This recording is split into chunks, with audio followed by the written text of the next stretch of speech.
The persons of the play: Herod Antipas, tetrarch of Judea; Jokanaan, the prophet, the young Syrian captain of the guard; Tigellinus, a young Roman, a Cappadocian; a Nubian, first soldier, second soldier; the page of Herodias, Jews, Nazarenes, etc. A slave; Naaman, the executioner, Herodias, wife of the tetrarch; Salomé, daughter of Herodias, the slaves of Salomé. A note on Salomé. Salomé has made the author's name a household word wherever the English language is not spoken. Few English plays have such a peculiar history. Written in French in 1892, it was in full rehearsal by Madame Bernhardt at the Palace Theatre when it was prohibited by the censor. Oscar Wilde immediately announced his intention of changing his nationality, a characteristic jest, which was only taken seriously, oddly enough, in Ireland. The interference of the censor has seldom been more popular or more heartily endorsed by English critics. On its publication in book form, Salomé was greeted by a chorus of ridicule, and it may be noted in passing that at least 2 of the more violent reviews were from the pens of unsuccessful dramatists, while all those whose French never went beyond Ollendorff were glad to find in that venerable school classic an unsuspected asset in their education, a handy missile with which to pelt Salomé and its author. The correctness of the French was, of course, impugned, although the script had been passed by a distinguished French writer, to whom I have heard the whole work attributed. The Times, while depreciating the drama, gave its author credit for a tour de force in being capable of writing a French play for Madame Bernhardt, and this drew from him the following letter. The Times, Thursday, March 2, 1893, p. 4. Mr. Oscar Wilde on Salomé. To the editor of the Times. Sir, my attention has been drawn to a review of Salomé, which was published in your columns last week. The opinions of English critics on a French work of mine have, of course, little, if any, interest for me. I write simply to ask you to allow me to correct a misstatement that appears in the review in question.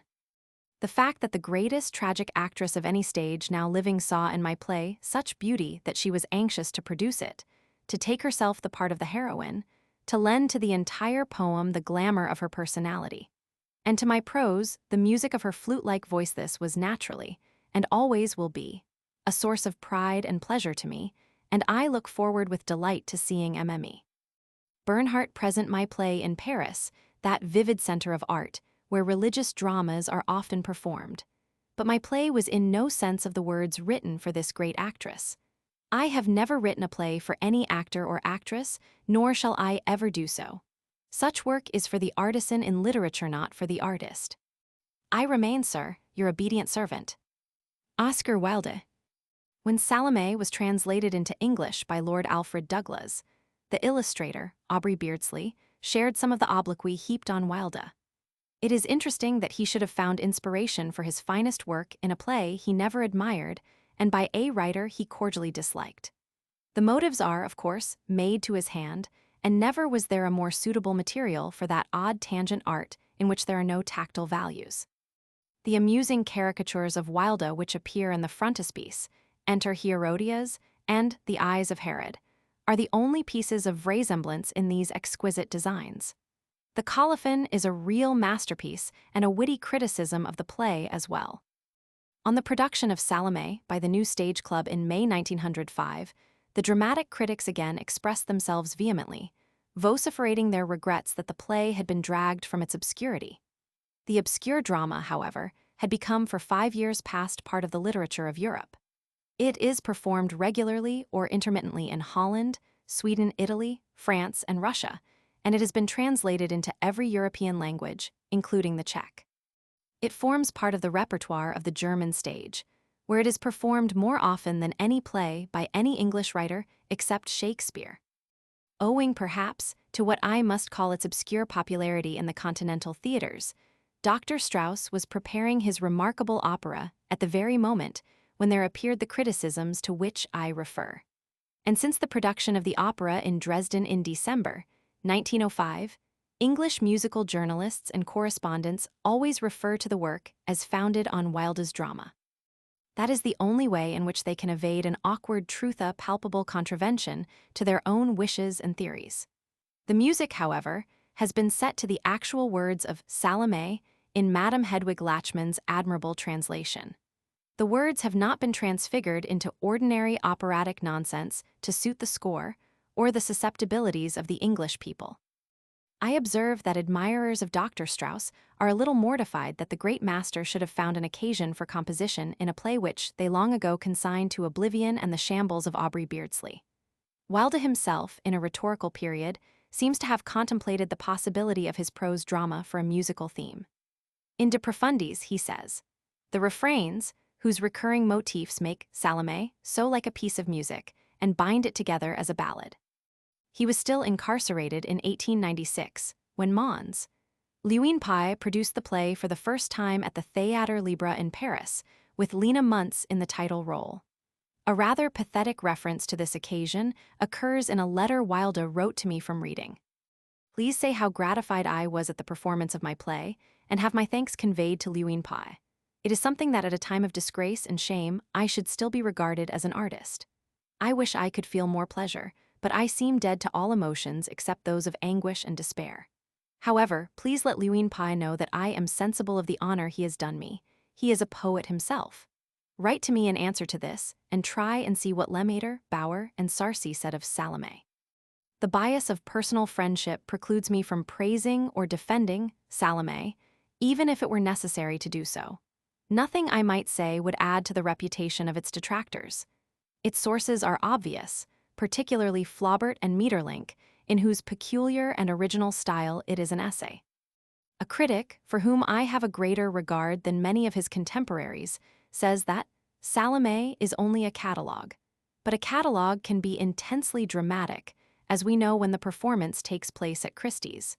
Few plays are more exciting than an auction in King Street when the stars are fighting for Sisera.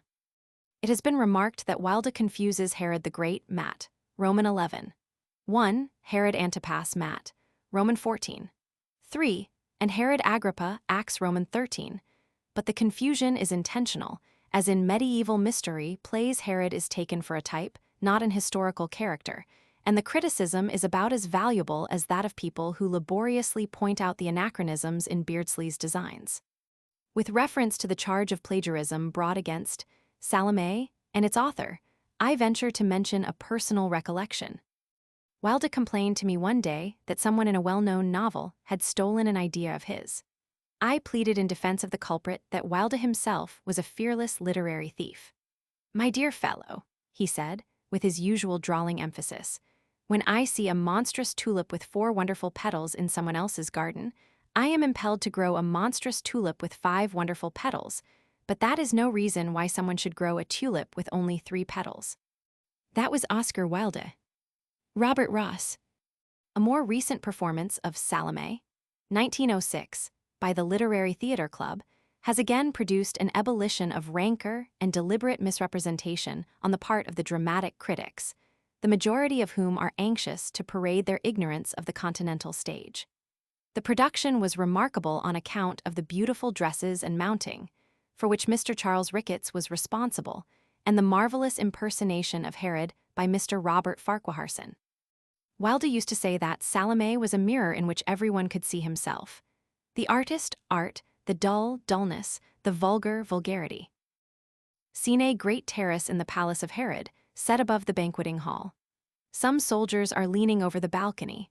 To the right there is a gigantic staircase, to the left, at the back, an old cistern surrounded by a wall of green bronze, moonlight. The young Syrian. "How beautiful is the Princess Salomé tonight." The page of Herodias. "Look at the moon, how strange the moon seems. She is like a woman rising from a tomb. She is like a dead woman. You would fancy she was looking for dead things." The young Syrian. "She has a strange look. She is like a little princess who wears a yellow veil and whose feet are of silver. She is like a princess who has little white doves for feet. You would fancy she was dancing." The page of Herodias. "She is like a woman who is dead. She moves very slowly." First soldier. "What an uproar! Who are those wild beasts howling?" Second soldier. "The Jews, they are always like that. They are disputing about their religion." First soldier. "Why do they dispute about their religion?" Second soldier. "I cannot tell. They are always doing it." The Pharisees, for instance, say that there are angels, and the Sadducees declare that angels do not exist. First soldier. I think it is ridiculous to dispute about such things. The young Syrian. How beautiful is the Princess Salomé tonight. The page of Herodias. You are always looking at her. You look at her too much. It is dangerous to look at people in such fashion. Something terrible may happen. The young Syrian. She is very beautiful tonight. First soldier. The tetrarch has a somber look. Second soldier. Yes, he has a somber look. First soldier. He is looking at something. Second soldier. He is looking at someone. First soldier. At whom is he looking? Second soldier. I cannot tell. The young Syrian. How pale the princess is. Never have I seen her so pale. She is like the shadow of a white rose in a mirror of silver. The page of Herodias. You must not look at her, you look too much at her. First soldier. Herodias has filled the cup of the tetrarch. The Cappadocian. Is that the queen Herodias, she who wears a black mitre sewn with pearls, and whose hair is powdered with blue dust? First soldier. Yes, that is Herodias, the tetrarch's wife. Second soldier. The tetrarch is very fond of wine. He has wine of 3 sorts, one which is brought from the island of Samothrace and is purple like the cloak of Caesar. The Cappadocian. I have never seen Caesar. Second soldier. Another that comes from a town called Cyprus, and is yellow like gold. The Cappadocian. I love gold. Second soldier. And the third is a wine of Sicily. That wine is red like blood. The Nubian. The gods of my country are very fond of blood. Twice in the year we sacrifice to them young men and maidens, 50 young men and 100 maidens. But it seems we never give them quite enough, for they are very harsh to us. The Cappadocian. In my country there are no gods left. The Romans have driven them out. There are some who say that they have hidden themselves in the mountains, but I do not believe it. 3 nights I have been on the mountains seeking them everywhere. I did not find them, and at last I called them by their names, and they did not come. I think they are dead. First soldier. The Jews worship a god that you cannot see. The Cappadocian. I cannot understand that. First soldier. In fact, they only believe in things that you cannot see. The Cappadocian. That seems to me altogether ridiculous. The voice of Jokanaan. After me shall come another mightier than I am not worthy so much as to unloose the latchet of his shoes. When he cometh, the solitary places shall be glad. They shall blossom like the lily. The eyes of the blind shall see the day, and the ears of the deaf shall be opened. The newborn child shall put his hand upon the dragon's lair. He shall lead the lions by their manes. Second soldier. Make him be silent. He is always saying ridiculous things. First soldier. No, he is a holy man. He is very gentle too.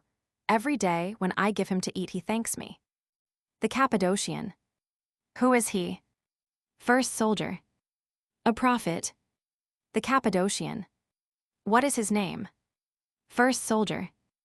Jokanaan. The Cappadocian. Whence comes he? First soldier. From the desert, where he fed on locusts and wild honey. He was clothed in camel's hair, and round his loins he had a leathern belt. He was very terrible to look upon. A great multitude used to follow him. He even had disciples. The Cappadocian. What is he talking of? First soldier. We can never tell. Sometimes he says terrible things, but it is impossible to understand what he says. The Cappadocian. May one see him? First soldier. No, the tetrarch has forbidden it. The young Syrian. The princess has hidden her face behind her fan. Her little white hands are fluttering like doves that fly to their dovecots. They are like white butterflies. They are just like white butterflies. The page of Herodias. What is that to you? Why do you look at her? You must not look at her. Something terrible may happen. The Cappadocian. What a strange prison. Second soldier. It is an old cistern. The Cappadocian. An old cistern, it must be very unhealthy. Second soldier. Oh no, for instance, the tetrarch's brother, his elder brother, the first husband of Herodias the queen, was imprisoned there for 12 years. It did not kill him. At the end of the 12 years he had to be strangled. The Cappadocian. Strangled, who dared to do that? Second soldier. That man yonder Naaman. The Cappadocian. He was not afraid. Second soldier. Oh no, the tetrarch sent him the ring. The Cappadocian. What ring? Second soldier. The death ring, so he was not afraid. The Cappadocian.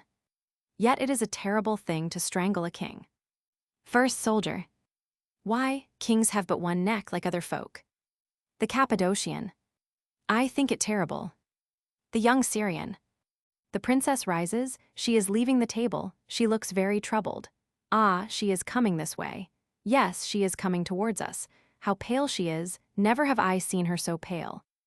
The page of Herodias. Do not look at her, I pray you not to look at her. The young Syrian.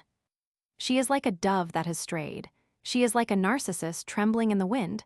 She is like a silver flower. Salomé. I will not stay. I cannot stay. Why does the tetrarch look at me all the while with his mole's eyes under his shaking eyelids? It is strange that the husband of my mother looks at me like that. I know not what it means. In truth, yes, I know it. The young Syrian. You have just left the feast, princess. Salomé. How sweet the air is here. I can breathe here. Within there are Jews from Jerusalem who are tearing each other in pieces over their foolish ceremonies, and barbarians who drink and spill their wine on the pavement, and Greeks from Smyrna with painted eyes and painted cheeks, and frizzed hair curled in twisted coils, and silent, subtle Egyptians with long nails of jade and russet cloaks, and Romans brutal and coarse with their uncouth jargon. Ah, how I loathe the Romans. They are rough and common, and they give themselves the airs of noble lords. The young Syrian. Will you be seated, princess? The page of Herodias. Why do you speak to her? Why do you look at her? Oh, something terrible will happen. Salomé. How good to see the moon. She is like a little piece of money. You would think she was a little silver flower. The moon is cold and chaste. I am sure she is a virgin. She has a virgin's beauty. Yes, she is a virgin. She has never defiled herself. She has never abandoned herself to men like the other goddesses. The voice of Jokanaan. The Lord hath come. The Son of Man hath come. The centaurs have hidden themselves in the rivers, and the sirens have left the rivers and are lying beneath the leaves of the forest. Salomé. Who was that who cried out? Second soldier. The prophet, princess. Salomé. Ah, the prophet, he of whom the tetrarch is afraid. Second soldier. We know nothing of that, princess. It was the prophet Jokanaan who cried out. The young Syrian. Is it your pleasure that I bid them bring your litter, princess? The night is fair in the garden. Salomé. He says terrible things about my mother, does he not? Second soldier. We never understand what he says, princess. Salomé. Yes, he says terrible things about her. The slave. Princess, the tetrarch prays you to return to the feast. Salomé. I will not go back. The young Syrian. Pardon me, princess, but if you do not return, some misfortune may happen. Salomé. Is he an old man, this prophet? The young Syrian. Princess, it were better to return. Suffer me to lead you in. Salomé. This prophet, is he an old man? First soldier. No, princess, he is quite a young man. Second soldier. You cannot be sure. There are those who say he is Elias. Salomé. Who is Elias? Second soldier. A very ancient prophet of this country, princess. The slave. What answer may I give the tetrarch from the princess? The voice of Jokanaan. Rejoice not thou, land of Palestine, because the rod of him who smote thee is broken. For from the seed of the serpent shall come forth a basilisk, and that which is born of it shall devour the birds. Salomé. What a strange voice, I would speak with him. First soldier. I fear it is impossible, princess. The tetrarch does not wish anyone to speak with him. He has even forbidden the high priest to speak with him. Salomé. I desire to speak with him. First soldier. It is impossible, princess. Salomé. I will speak with him. The young Syrian. Would it not be better to return to the banquet? Salomé. Bring forth this prophet. First soldier. We dare not, princess. Salomé. How black it is down there. It must be terrible to be in so black a pit. It is like a tomb. Did you not hear me? Bring out the prophet. I wish to see him. Second soldier. Princess, I beg you do not require this of us. Salomé. You keep me waiting. First soldier. Princess, our lives belong to you, but we cannot do what you have asked of us. And indeed, it is not of us that you should ask this thing. Salomé. The page of Herodias. Oh, what is going to happen? I am sure that some misfortune will happen. Salomé. You will do this tiling for me, will you not, Narraboth? You will do this thing for me. I have always been kind to you. You will do it for me. I would but look at this strange prophet. Men have talked so much of him. Often have I heard the tetrarch talk of him. I think the tetrarch is afraid of him.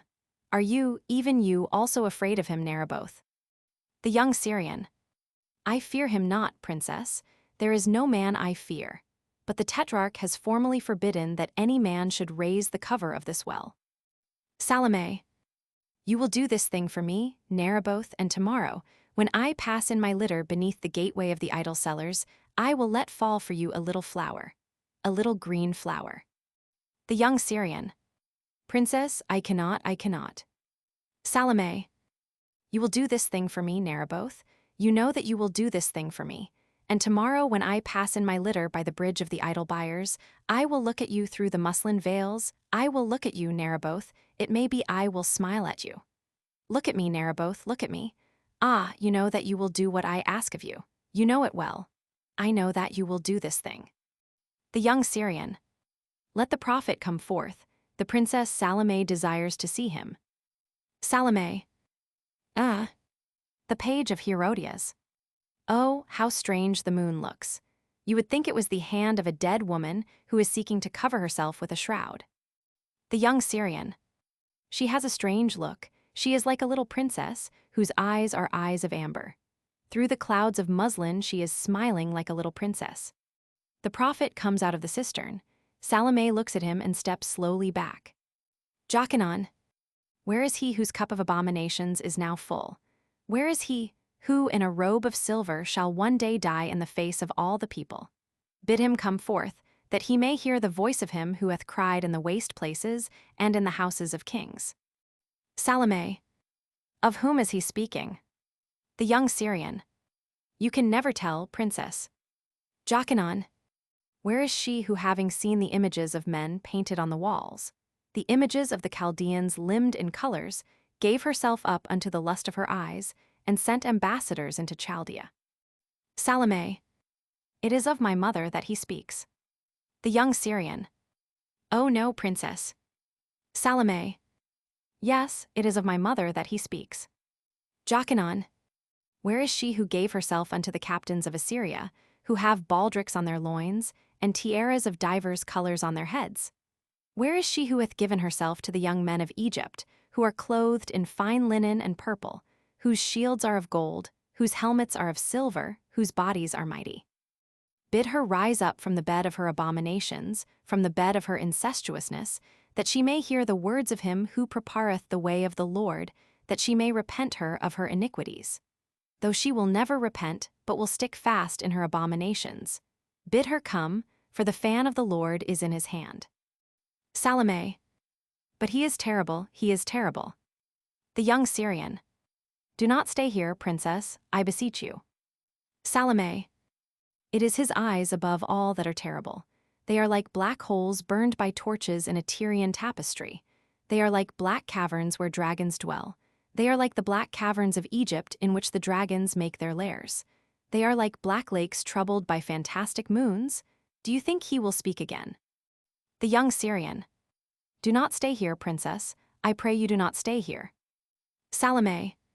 How wasted he is. He is like a thin ivory statue. He is like an image of silver. I am sure he is chaste as the moon is. He is like a moonbeam, like a shaft of silver. His flesh must be cool like ivory. I would look closer at him. The young Syrian. No, no, princess. Salomé. I must look at him closer. The young Syrian. Princess, princess. Jokanaan. Who is this woman who is looking at me? I will not have her look at me. Wherefore doth she look at me with her golden eyes under her gilded eyelids? I know not who she is. I do not wish to know who she is. Bid her begone. It is not to her that I would speak. Salomé.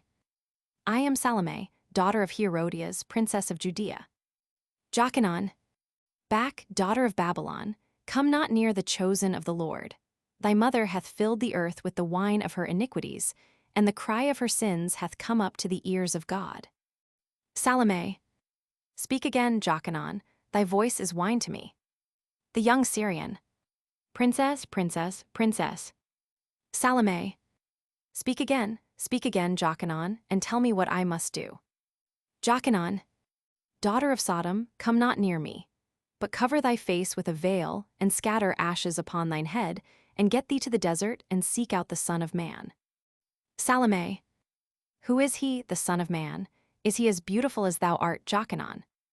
Jokanaan. Get thee behind me. I hear in the palace the beating of the wings of the angel of death. The young Syrian. Princess, I beseech thee to go within. Jokanaan. Angel of the Lord God, what dost thou here with thy sword? Whom seekest thou in this foul palace? The day of him who shall die in a robe of silver has not yet come. Salomé. Jokanaan. Jokanaan. Who speaketh? Salomé. Jokanaan, I am amorous of thy body. Thy body is white like the lilies of a field that the mower hath never mowed. Thy body is white like the snows that lie on the mountains, like the snows that lie on the mountains of Judea and come down into the valleys. The roses in the garden of the Queen of Arabia are not so white as thy body. Neither the roses in the garden of the Queen of Arabia, the perfumed garden of spices of the Queen of Arabia, nor the feet of the dawn when they light on the leaves, nor the breast of the moon when she lies on the breast of the sea. There is nothing in the world so white as thy body. Let me touch thy body. Jokanaan. Back, daughter of Babylon, by woman came evil into the world, speak not to me. I will not listen to thee. I listen but to the voice of the Lord God. Salomé. Thy body is hideous. It is like the body of a leper. It is like a plastered wall where vipers have crawled, like a plastered wall where the scorpions have made their nest. It is like a whitened sepulchre full of loathsome things. It is horrible, thy body is horrible. It is of thy hair that I am enamored, Jokanaan. Thy hair is like clusters of grapes, like the clusters of black grapes that hang from the vine trees of Edom in the land of the Edomites. Thy hair is like the cedars of Lebanon, like the great cedars of Lebanon that give their shade to the lions and to the robbers who would hide themselves by day. The long black nights, when the moon hides her face, when the stars are afraid, are not so black. The silence that dwells in the forest is not so black. There is nothing in the world so black as thy hair. Let me touch thy hair. Jokanaan. Back, daughter of Sodom, touch me not, profane not the temple of the Lord God. Salomé. Thy hair is horrible. It is covered with mire and dust. It is like a crown of thorns which they have placed on thy forehead. It is like a knot of black serpents writhing round thy neck. I love not thy hair. It is thy mouth that I desire, Jokanaan. Thy mouth is like a band of scarlet on a tower of ivory. It is like a pomegranate cut with a knife of ivory. The pomegranate flowers that blossom in the gardens of Tyre and are redder than roses are not so red. The red blasts of trumpets that herald the approach of kings and make afraid the enemy are not so red. Thy mouth is redder than the feet of those who tread the wine in the winepress. Thy mouth is redder than the feet of the doves who haunt the temples and are fed by the priests. It is redder than the feet of him who cometh from a forest where he hath slain a lion and seen gilded tigers. Thy mouth is like a branch of coral that fishers have found in the twilight of the sea, the coral that they keep for the kings. It is like the vermilion that the Moabites find in the mines of Moab, the vermilion that the kings take from them. It is like the bow of the king of the Persians that is painted with vermilion and is tipped with coral. There is nothing in the world so red as thy mouth. Let me kiss thy mouth. Jokanaan. Never, daughter of Babylon, daughter of Sodom, never. Salomé. I will kiss thy mouth, Jokanaan. I will kiss thy mouth. The young Syrian. Princess, princess, thou who art like a garden of myrrh, thou who art the dove of all doves, look not at this man, look not at him, do not speak such words to him. I cannot suffer them. Princess, princess, do not speak these things. Salomé. I will kiss thy mouth, Jokanaan. The young Syrian. The page of Herodias. The young Syrian has slain himself. The young captain has slain himself. He has slain himself who was my friend. I gave him a little box of perfumes and earrings wrought in silver, and now he has killed himself. Ah, did he not foretell that some misfortune would happen? I, too, foretold it, and it has happened.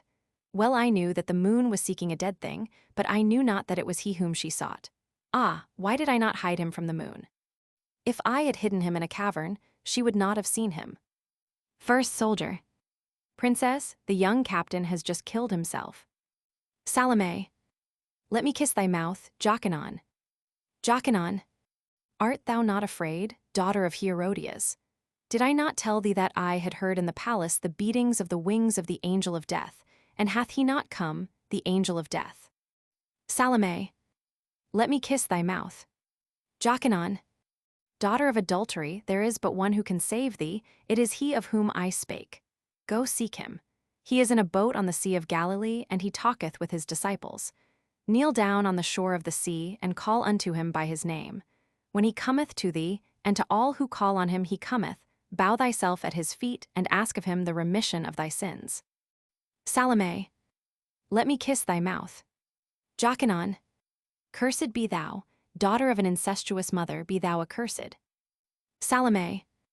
I will kiss thy mouth, Jokanaan. Jokanaan. I do no wish to look at thee. I will not look at thee, thou art accursed, Salomé, thou art accursed. He goes down into the cistern. Salomé. I will kiss thy mouth, Jokanaan, I will kiss thy mouth. First soldier. We must bear away the body to another place. The tetrarch does not care to see dead bodies, save the bodies of those whom he himself has slain. The page of Herodias. He was my brother, and nearer to me than a brother. I gave him a little box full of perfumes and a ring of agate that he wore always on his hand. In the evening we used to walk by the river among the almond trees, and he would tell me of the things of his country. He spake ever very low. The sound of his voice was like the sound of the flute, of a flute player. Also he much loved to gaze at himself in the river. I used to reproach him for that. Second soldier. You are right, we must hide the body. The tetrarch must not see it. First soldier. The tetrarch will not come to this place. He never comes on the terrace. He is too much afraid of the prophet. Herod. Where is Salomé? Where is the princess? Why did she not return to the banquet as I commanded her? Ah, there she is. Herodias. You must not look at her. You are always looking at her. Herod. The moon has a strange look tonight. Has she not a strange look? She is like a mad woman who is seeking everywhere for lovers. She is naked too. She is quite naked. The clouds are seeking to clothe her nakedness, but she will not let them. She shows herself naked in the sky. She reels through the clouds like a drunken woman. I am sure she is looking for lovers. Does she not reel like a drunken woman? She is like a mad woman, is she not? Herodias. No, the moon is like the moon, that is all. Let us go within. You have nothing to do here. Herod. I will stay here. Manasseh, lay carpets there. Light torches, bring forth the ivory tables and the tables of jasper. The air here is delicious. I will drink more wine with my guests. We must show all honors to the ambassadors of Caesar. Herodias. It is not because of them that you remain. Herod. Yes, the air is delicious. Come, Herodias, our guests await us. Ah, I have slipped in blood. It is an ill omen, it is a very evil omen. Wherefore is there blood here? And this body, what does this body here? Think you I am like the king of Egypt, who gives no feast to his guests but that he shows them a corpse? Whose is it? I will not look on it. First soldier. It is our captain, sire. He is the young Syrian whom you made captain only 3 days ago. Herod. I gave no order that he should be slain. Second soldier. He killed himself, sire. Herod. For what reason? I had made him captain. Second soldier. We do not know, sire, but he killed himself. Herod, that seems strange to me. I thought it was only the Roman philosophers who killed themselves. Is it not true, Tigellinus, that the philosophers at Rome kill themselves? Tigellinus, there are some who kill themselves, sire. They are the Stoics. The Stoics are coarse people. They are ridiculous people. I myself regard them as being perfectly ridiculous. Herod, I also, it is ridiculous to kill oneself. Tigellinus, everybody at Rome laughs at them. The emperor has written a satire against them. It is recited everywhere. Herod, ah, he has written a satire against them? Caesar is wonderful. He can do everything. It is strange that the young Syrian has killed himself. I am sorry he has killed himself. I am very sorry, for he was fair to look upon. He was even very fair. He had very languorous eyes. I remember that I saw that he looked languorously at Salomé. Truly, I thought he looked too much at her. Herodias, there are others who look at her too much. Herod, his father was a king. I drove him from his kingdom, and you made a slave of his mother who was a queen, Herodias. So he was here as my guest, as it were, and for that reason I made him my captain. I am sorry he is dead. Ho, why have you left the body here? I will not look at it away with it. They take away the body. It is cold here. There is a wind blowing. Is there not a wind blowing? Herodias, no, there is no wind. Herod, I tell you there is a wind that blows, and I hear in the air something that is like the beating of wings, like the beating of vast wings. Do you not hear it? Herodias, I hear nothing. Herod, I hear it no longer, but I heard it. It was the blowing of the wind, no doubt. It has passed away. But no, I hear it again. Do you not hear it? It is just like the beating of wings. Herodias, I tell you there is nothing. You are ill. Let us go within. Herod, I am not ill. It is your daughter who is sick. She has the mien of a sick person. Never have I seen her so pale. Herodias, I have told you not to look at her. Herod, pour me forth wine. Salomé, come drink a little wine with me. I have here a wine that is exquisite. Caesar himself sent it me. Dip into it thy little red lips, that I may drain the cup. Salomé, I am not thirsty, Tetrarch. Herod, you hear how she answers me, this daughter of yours. Herodias, she does right. Why are you always gazing at her? Herod, bring me ripe fruits. Salomé, come and eat fruit with me. I love to see in a fruit the mark of thy little teeth. Bite but a little of this fruit, and then I will eat what is left. Salomé, I am not hungry, Tetrarch. Herod, you see how you have brought up this daughter of yours. Herodias, my daughter and I come of a royal race. As for thee, thy father was a camel driver. He was also a robber. Herod, thou liest. Herodias, thou knowest well that it is true. Herod, Salomé, come and sit next to me. I will give thee the throne of thy mother. Salomé, I am not tired, Tetrarch. Herodias, you see what she thinks of you. Herod, bring me what is it that I desire? I forget. I remember. The voice of Jokanaan. Lo, the time is come, that which I foretold has come to pass, saith the Lord God. Lo, the day of which I spoke. Herodias, bid him be silent. I will not listen to his voice. This man is forever vomiting insults against me. Herod, he has said nothing against you. Besides, he is a very great prophet. Herodias, I do not believe in prophets. Can a man tell what will come to pass? No man knows it. Moreover, he is forever insulting me, but I think you are afraid of him. I know well that you are afraid of him. Herod, I am not afraid of him. I am afraid of no man. Herodias, I tell you, you are afraid of him.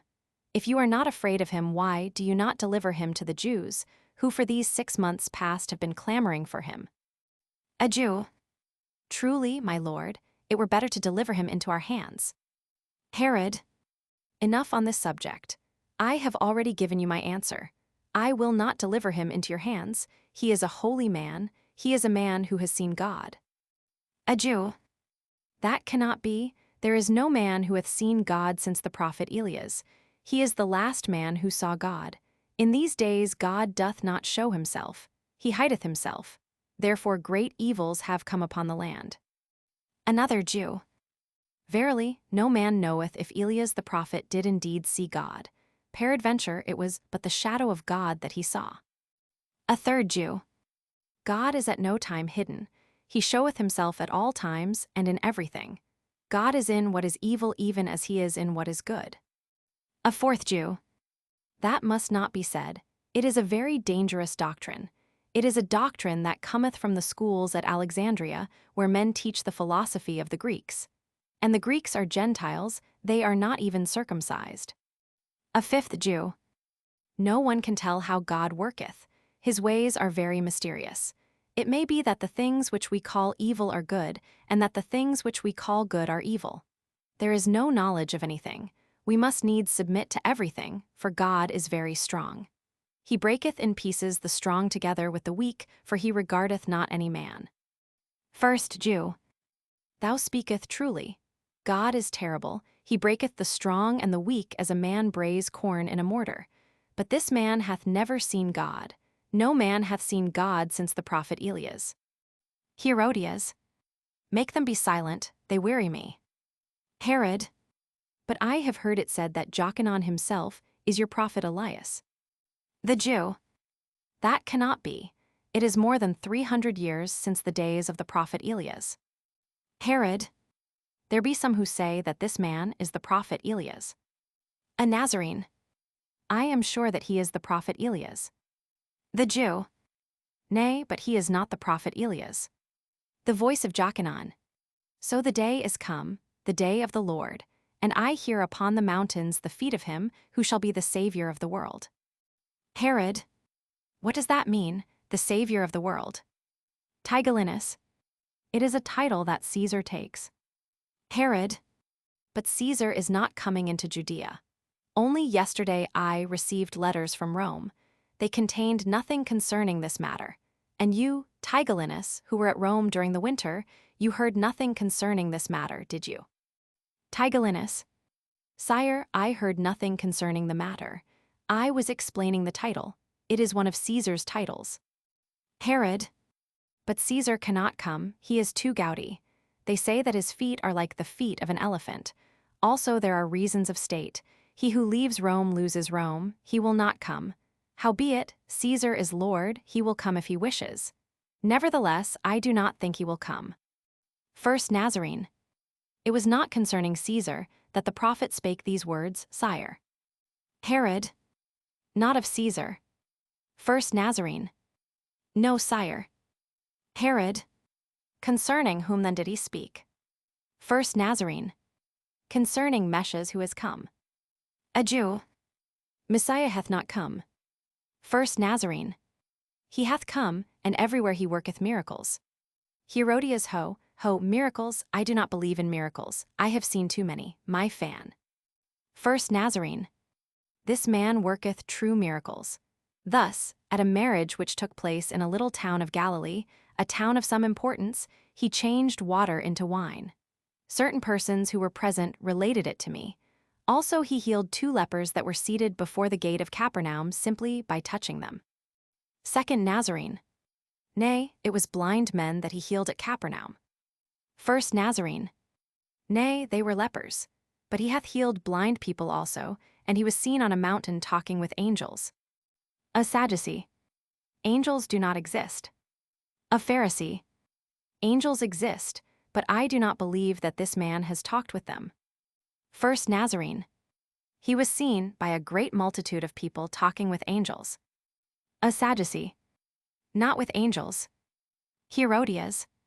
How these men weary me, they are ridiculous. Well, my fan, you have a dreamer's look, you must not dream. It is only sick people who dream. Second Nazarene. There is also the miracle of the daughter of Jairus. First Nazarene. Yes, that is sure, no man can gainsay it. Herodias. These men are mad, they have looked too long on the moon. Command them to be silent. Herod. What is this miracle of the daughter of Jairus? First Nazarene. The daughter of Jairus was dead, he raised her from the dead. Herod. He raises the dead. First Nazarene. Yea, sire, he raiseth the dead. Herod. I do not wish him to do that. I forbid him to do that. I allow no man to raise the dead. This man must be found and told that I forbid him to raise the dead. Where is this man at present? Second Nazarene. He is in every place, my lord, but it is hard to find him. First Nazarene. It is said that he is now in Samaria. A Jew. It is easy to see that this is not Messiah, if he is in Samaria. It is not to the Samaritans that Messiah shall come. The Samaritans are accursed. They bring no offerings to the temple.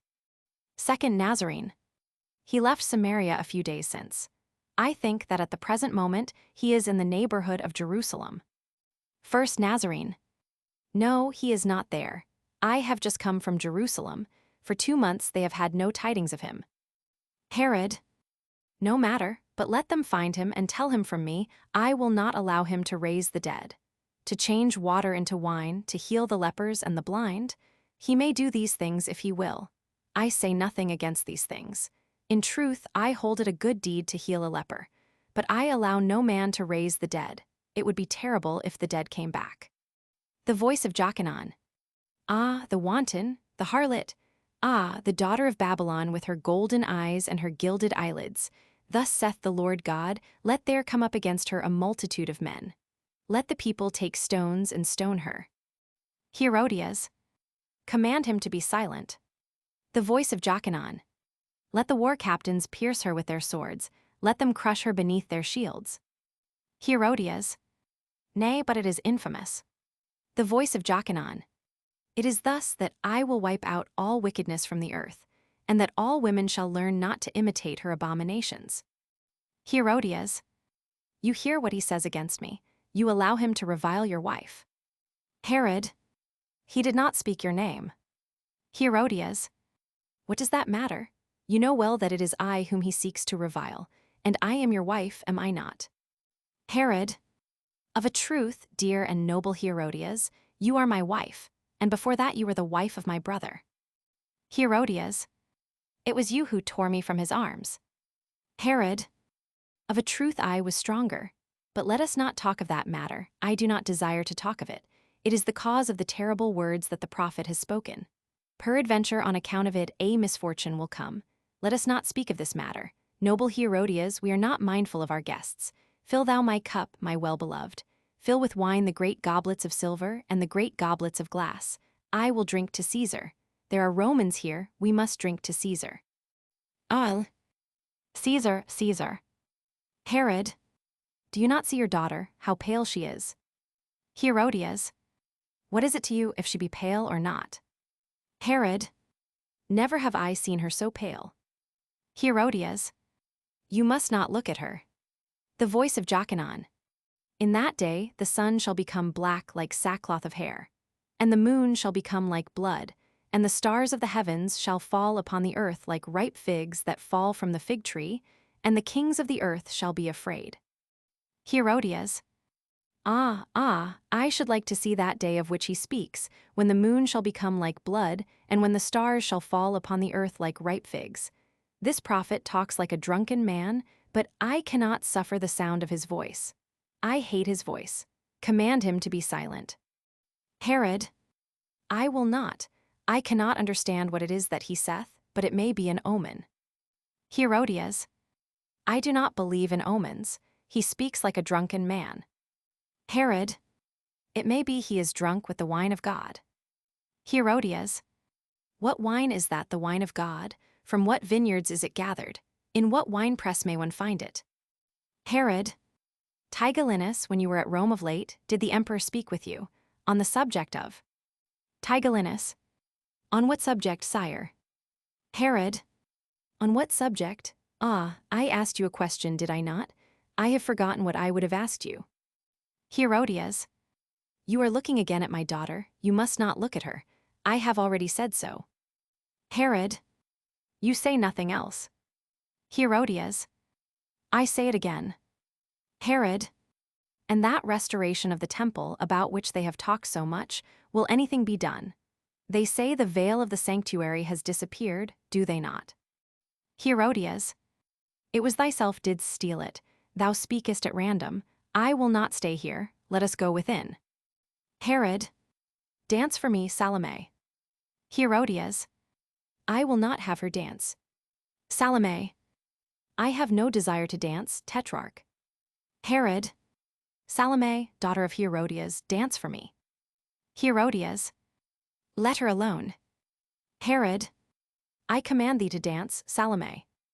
Salomé, I will not dance, Tetrarch. Herodias, 0. You see how she obeys you. Herod, what is it to me whether she dance or not? It is not to me. Tonight I am happy, I am exceeding happy. Never have I been so happy. First soldier, the Tetrarch has a somber look. Has he not a somber look? Second soldier, yes, he has a somber look. Herod, wherefore should I not be happy? Caesar, who is Lord of the world, who is Lord of all things, loves me well. He has just sent me most precious gifts. Also he has promised me to summon to Rome the king of Cappadocia, who is my enemy. It may be that at Rome he will crucify him, for he is able to do all things that he wishes. Verily, Caesar is Lord. Thus you see I have a right to be happy. Indeed, I am happy. I have never been so happy. There is nothing in the world that can mar my happiness. The voice of Jokanaan. He shall be seated on this throne. He shall be clothed in scarlet and purple. In his hand he shall bear a golden cup full of his blasphemies, and the angel of the Lord shall smite him. He shall be eaten of worms. Herodias, you hear what he says about you. He says that you will be eaten of worms. Herod, it is not of me that he speaks. He speaks never against me. It is of the king of Cappadocia that he speaks. The king of Cappadocia, who is mine enemy. It is he who shall be eaten of worms. It is not I, never has he spoken word against me, this prophet, save that I sinned in taking to wife the wife of my brother. It may be he is right. For, of a truth, you are sterile. Herodias, I am sterile, you say that, you that are ever looking at my daughter, you that would have her dance for your pleasure? It is absurd to say that. I have borne a child. You have gotten no child, no, not even from one of your slaves. It is you who are sterile, not I. Herod, peace, woman, I say that you are sterile. You have borne me no child, and the prophet says that our marriage is not a true marriage. He says that it is an incestuous marriage, a marriage that will bring evils. I fear he is right, I am sure that he is right. But it is not the moment to speak of such things. I would be happy at this moment. Of a truth, I am happy. There is nothing I lack. Herodias, I am glad you are of so fair a humor tonight. It is not your custom. But it is late. Let us go within. Do not forget that we hunt at sunrise. All honors must be shown to Caesar's ambassadors, must they not? Second soldier, what a somber look the Tetrarch wears. First soldier, yes, he wears a somber look. Herod, Salomé, Salomé, dance for me. I pray thee dance for me. I am sad tonight. Yes, I am passing sad tonight. When I came hither I slipped in blood, which is an evil omen, and I am sure I heard in the air a beating of wings, a beating of giant wings. I cannot tell what they mean. I am sad tonight. Therefore dance for me. Dance for me, Salomé, I beseech you. If you dance for me you may ask of me what you will, and I will give it you, even unto the half of my kingdom. Salomé, will you indeed give me whatsoever I shall ask, Tetrarch? Herodias, do not dance, my daughter. Herod, everything, even the half of my kingdom. Salomé, you swear it, Tetrarch. Herod, I swear it, Salomé. Herodias, do not dance, my daughter. Salomé, by what will you swear, Tetrarch? Herod, by my life, by my crown, by my gods. Whatsoever you desire I will give it you, even to the half of my kingdom, if you will but dance for me. Oh, Salomé, Salomé, dance for me. Salomé, you have sworn, Tetrarch. Herod, I have sworn, Salomé. Salomé, all this I ask, even the half of your kingdom. Herodias, my daughter, do not dance. Herod, even to the half of my kingdom. Thou wilt be passing fair as a queen, Salomé, if it please thee to ask for the half of my kingdom. Will she not be fair as a queen? Ah, it is cold here, there is an icy wind, and I hear, wherefore do I hear in the air this beating of wings? Ah, one might fancy a bird, a huge black bird that hovers over the terrace. Why can I not see it, this bird? The beat of its wings is terrible. The breath of the wind of its wings is terrible. It is a chill wind. Nay, but it is not cold, it is hot. I am choking. Pour water on my hands. Give me snow to eat. Loosen my mantle. Quick, quick, loosen my mantle, nay, but leave it. It is my garland that hurts me, my garland of roses. The flowers are like fire. They have burned my forehead. Ah, I can breathe now. How red those petals are. They are like stains of blood on the cloth. That does not matter. You must not find symbols in everything you see. It makes life impossible. It were better to say that stains of blood are as lovely as rose petals. It were better far to say that, but we will not speak of this. Now I am happy, I am passing happy. Have I not the right to be happy? Your daughter is going to dance for me. Will you not dance for me, Salomé? You have promised to dance for me. Herodias. I will not have her dance. Salomé. I will dance for you, Tetrarch. Herod. You hear what your daughter says.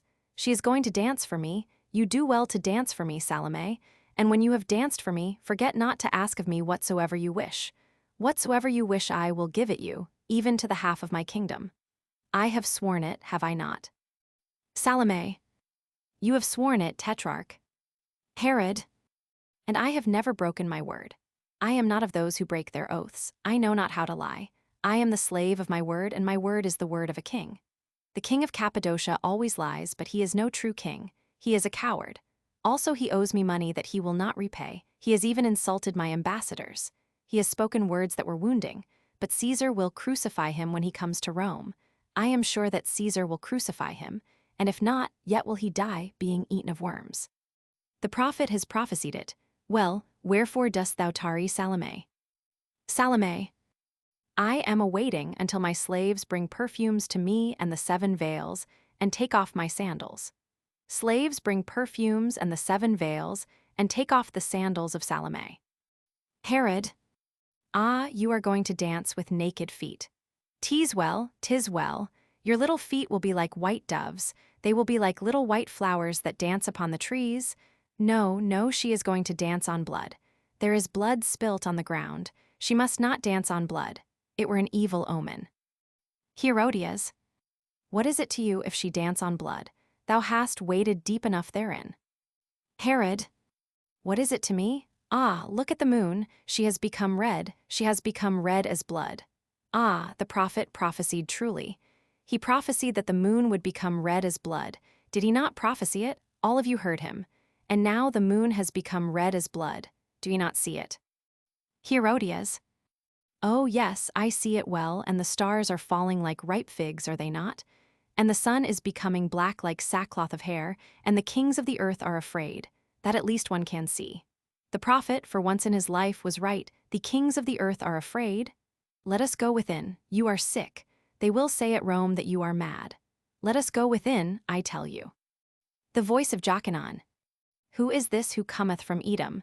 Who is this who cometh from Bozrah? Whose raiment is dyed with purple? Who shineth in the beauty of his garments? Who walketh mighty in his greatness? Wherefore is thy raiment stained with scarlet? Herodias. Let us go within. The voice of that man maddens me. I will not have my daughter dance while he is continually crying out. I will not have her dance while you look at her in this fashion. In a word, I will not have her dance. Herod. Do not rise, my wife, my queen, it will avail thee nothing. I will not go within till she hath danced. Dance, Salomé, dance for me. Herodias. Do not dance, my daughter. Salomé. I am ready, Tetrarch.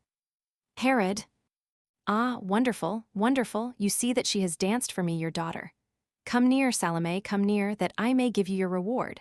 Ah, I pay the dancers well. I will pay thee royally. I will give thee whatsoever thy soul desireth. What wouldst thou have? Speak. Salomé. 0. I would that they presently bring me in a silver charger. Herod. In a silver charger? Surely yes, in a silver charger. She is charming, is she not? What is it you would have in a silver charger, O sweet and fair Salomé, you who are fairer than all the daughters of Judea? What would you have them bring thee in a silver charger? Tell me. Whatsoever it may be, they shall give it you. My treasures belong to thee. What is it, Salomé? Salomé. 0. The head of Jokanaan. Herodias. Ah, that is well said, my daughter. Herod. No, no. Herodias. That is well said, my daughter. Herod. No, no, Salome, you do not ask me that. Do not listen to your mother's voice. She is ever giving you evil counsel. Do not heed her. Salome. I do not heed my mother. It is for mine own pleasure that I ask the head of Jokanaan in a silver charger. You hath sworn, Herod, forget not that you have sworn an oath. Herod. I know it, I have sworn by my gods, I know it well. But I pray you, Salome, ask of me something else. Ask of me the half of my kingdom, and I will give it you, but ask not of me what you have asked. Salome. I ask of you the head of Jokanaan. Herod. No, no, I do not wish it. Salome. You have sworn, Herod. Herodias. Yes, you have sworn, everybody heard you. You swore it before everybody. Herod. Be silent, it is not to you I speak. Herodias. My daughter has done well to ask the head of Jokanaan. He has covered me with insults. He has said monstrous things against me. One can see that she loves her mother well. Do not yield, my daughter. He has sworn, he has sworn. Herod. Be silent, speak not to me. Come, Salome, be reasonable. I have never been hard to you, I have ever loved you. It may be that I have loved you too much. Therefore ask not this thing of me. This is a terrible thing, an awful thing to ask of me. Surely I think thou art jesting. The head of a man that is cut from his body is ill to look upon, is it not? It is not meet that the eyes of a virgin should look upon such a thing. What pleasure could you have in it? None. No, no, it is not what you desire. Hearken to me. I have an emerald, a great round emerald, which Caesar's minions sent me. If you look through this emerald, you can see things which happen at a great distance. Caesar himself carries such an emerald when he goes to the circus, but my emerald is larger. I know well that it is larger. It is the largest emerald in the whole world. You would like that, would you not? Ask it of me and I will give it you. Salome. I demand the head of Jokanaan. Herod. You are not listening, you are not listening. Suffer me to speak, Salome. Salome. The head of Jokanaan. Herod. No, no, you would not have that. You say that to trouble me, because I have looked at you all this evening. It is true, I have looked at you all this evening. Your beauty troubled me. Your beauty has grievously troubled me, and I have looked at you too much, but I will look at you no more. Neither at things nor at people should one look. Only in mirrors should one look, for mirrors do but show us masks. Oh, oh, bring wine, I thirst. Salome, Salome, let us be friends. Come now. Ah, what would I say? What wast? Ah, I remember. Salome, but come nearer to me. I fear you will not hear me, Salome. You know my white peacocks, my beautiful white peacocks, that walk in the garden between the myrtles and the tall cypress trees. Their beaks are gilded with gold, and the grains that they eat are gilded with gold also, and their feet are stained with purple. When they cry out, the rain comes, and the moon shows herself in the heavens when they spread their tails. 2 by 2 they walk between the cypress trees and the black myrtles, and each has a slave to tend it. Sometimes they fly across the trees, and anon they crouch in the grass and round the lake. There are not in all the world birds so wonderful. There is no king in all the world who possesses such wonderful birds.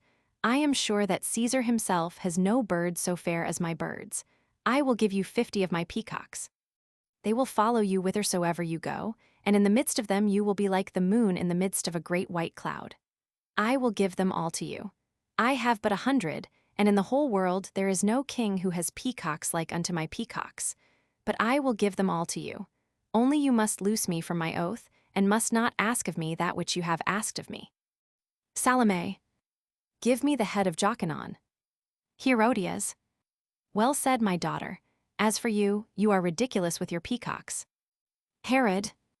Be silent, you cry out always, you cry out like a beast of prey, you must not, your voice wearies me. Be silent, I say, Salome, think of what you are doing. This man comes perchance from God, he is a holy man, the finger of God has touched him. God has put into his mouth terrible words. In the palace as in the desert, God is always with him. At least it is possible. One does not know. It is possible that God is for him and with him. Furthermore, if he died, some misfortune might happen to me. In any case, he said that the day he dies a misfortune will happen to someone. That could only be to me. Remember, I slipped in blood when I entered. Also, I heard a beating of wings in the air, a beating of mighty wings. These are very evil omens, and there were others. I am sure there were others, though I did not see them. Well, Salome, you do not wish a misfortune to happen to me? You do not wish that. Listen to me, then. Salome, give me the head of Jokanaan. Herod, ah, you are not listening to me. Be calm. I am calm. I am quite calm. Listen. I have jewels hidden in this place, jewels that your mother even has never seen, jewels that are marvelous. I have a collar of pearls, set in 4 rows. They are like unto moons chained with rays of silver. They are like 50 moons caught in a golden net. On the ivory of her breast a queen has worn it. Thou shalt be as fair as a queen when thou wearest it. I have amethysts of 2 kinds, one that is black like wine, and one that is red like wine which has been colored with water. I have topazes, yellow as are the eyes of tigers, and topazes that are pink as the eyes of a wood pigeon, and green topazes that are as the eyes of cats. I have opals that burn always, with an ice-like flame, opals that make sad men's minds, and are fearful of the shadows. I have onyxes like the eyeballs of a dead woman. I have moonstones that change when the moon changes, and are wan when they see the sun. I have sapphires big like eggs, and as blue flowers. The sea wanders within them, and the moon comes never to trouble the blue of their waves. I have chrysolites and beryls and chrysoprases and rubies. I have sardonyx and hyacinth stones, and stones of chalcedony, and I will give them all to you, all, and other things will I add to them. The king of the Indies has but even now sent me 4 fans fashioned from the feathers of parrots, and the king of Numidia a garment of ostrich feathers. I have a crystal, into which it is not lawful for a woman to look, nor may young men behold it until they have been beaten with rods. In a coffer of nacre, I have 3 wondrous turquoises. He who wears them on his forehead can imagine things which are not, and he who carries them in his hand can make women sterile. These are great treasures above all price. They are treasures without price, but this is not all. In an ebony coffer I have 2 cups of amber that are like apples of gold. If an enemy pour poison into these cups, they become like an apple of silver.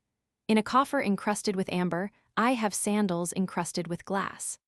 I have mantles that have been brought from the land of the seers, and bracelets decked about with carbuncles and with jade that come from the city of Euphrates.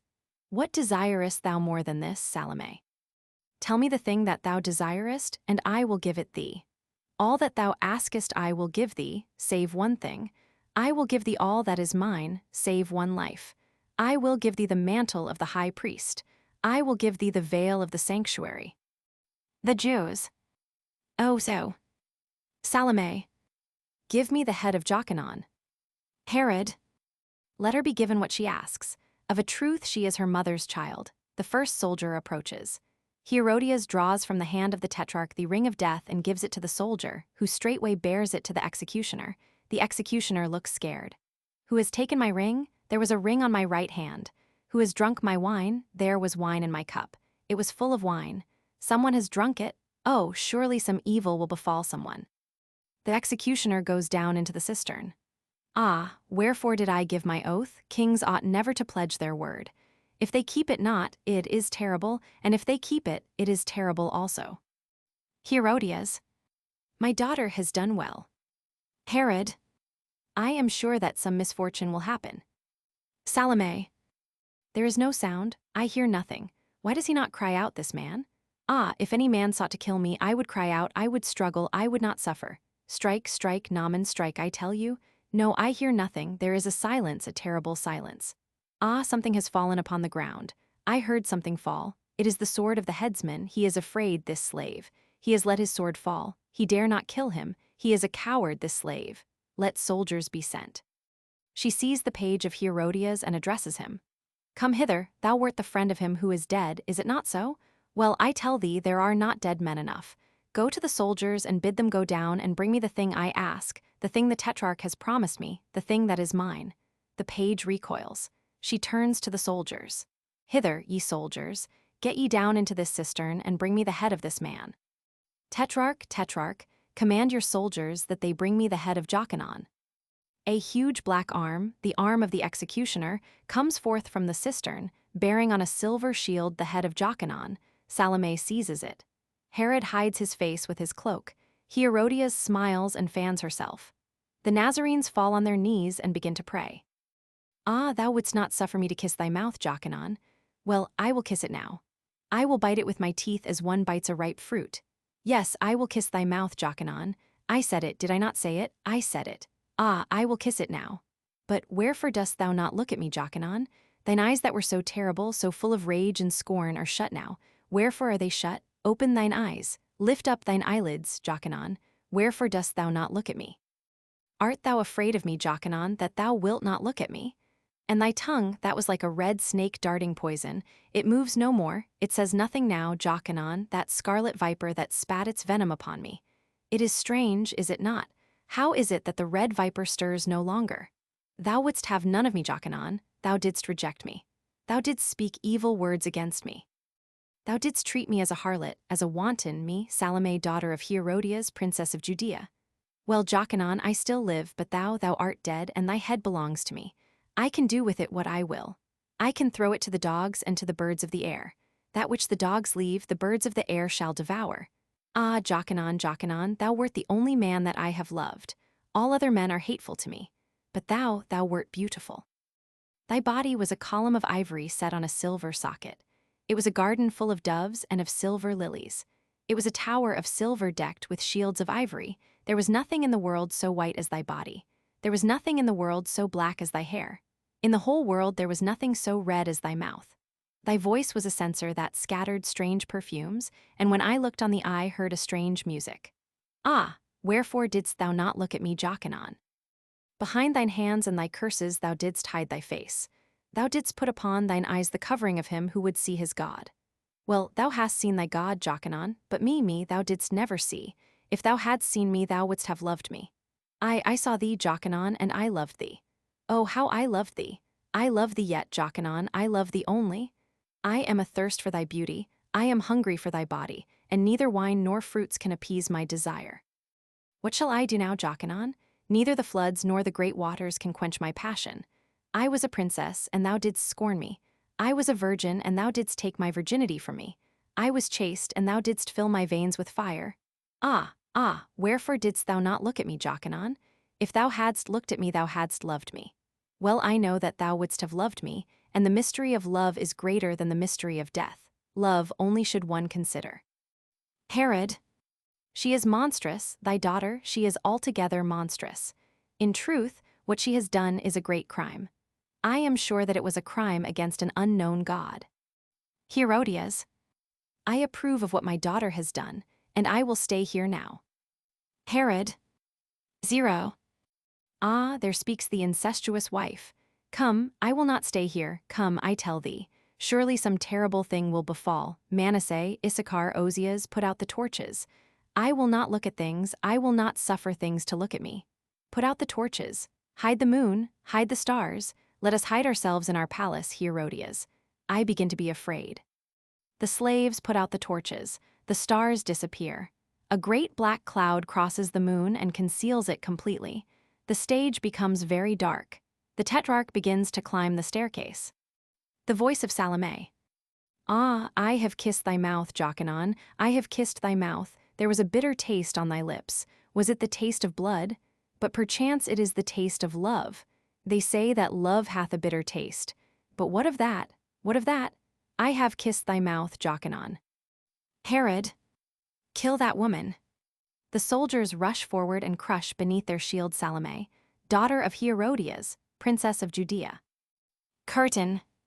End of the project Gutenberg ebook of Salomé by Oscar Wilde.